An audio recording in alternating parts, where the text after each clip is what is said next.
What up, history nerds and future voters? Welcome back to Past Gas, the podcast where we dig up history, dust it off, and see if it still smells funny. I'm Alex. And I'm Ben. And today we're time traveling back to when America was just a rebellious teenager living in Britain's basement, ready to throw the ultimate "we're moving out" party.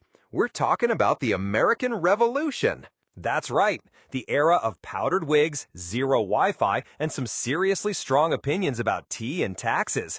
So Ben, set the scene. Why were the American colonists so cranky? Well, imagine your parents, that's Britain in this metaphor, suddenly decided you owe them major bucks for that awesome treehouse they helped you build, even though they live across the ocean and haven't visited in years. That was kinda like the French and Indian War.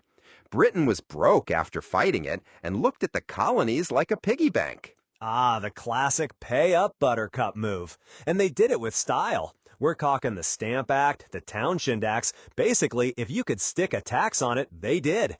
Paper, taxed. Lead, taxed. Tea? Oh, definitely taxed. Which led to that iconic slogan, "No taxation without representation." The colonists were like, hold up, you can't tax us if we don't have a say in your fancy British Parliament. That's tyranny.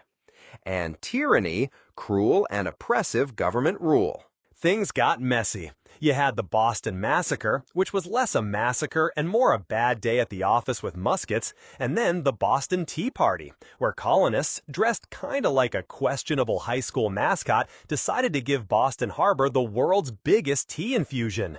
Ben, Saratoga was huge. It convinced France, who really didn't like Britain, to join our side. Suddenly, we had an alliance.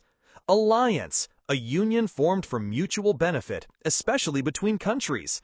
Thanks, France, for the ships, soldiers, and money.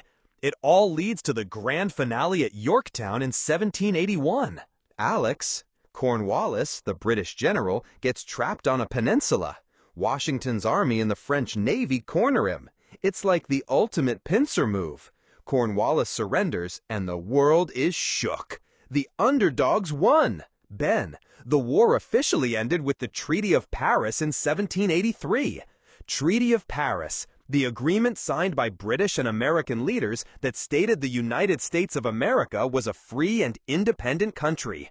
We were officially the United States of America. Alex, so what were the effects? Well, besides getting our own country, which is pretty neat, we set up a new government based on a constitution. Constitution, a body of fundamental principles according to which a state is to be governed.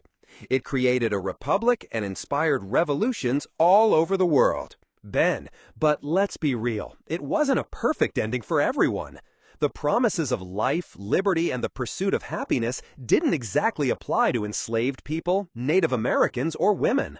Those fights for equality would take a lot longer. A very important point, Ben. The revolution started a conversation, but it definitely didn't finish it. So there you have it, a whirlwind tour of the American Revolution. From grumpy taxpayers to a brand new nation. And get this fun fact, George Washington's famous wooden teeth? Mostly not wooden.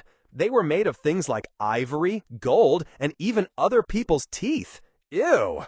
Gross, but fascinating.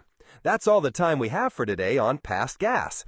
Join us next time when we, maybe figure out if Napoleon was really that short. Stay curious, history buffs!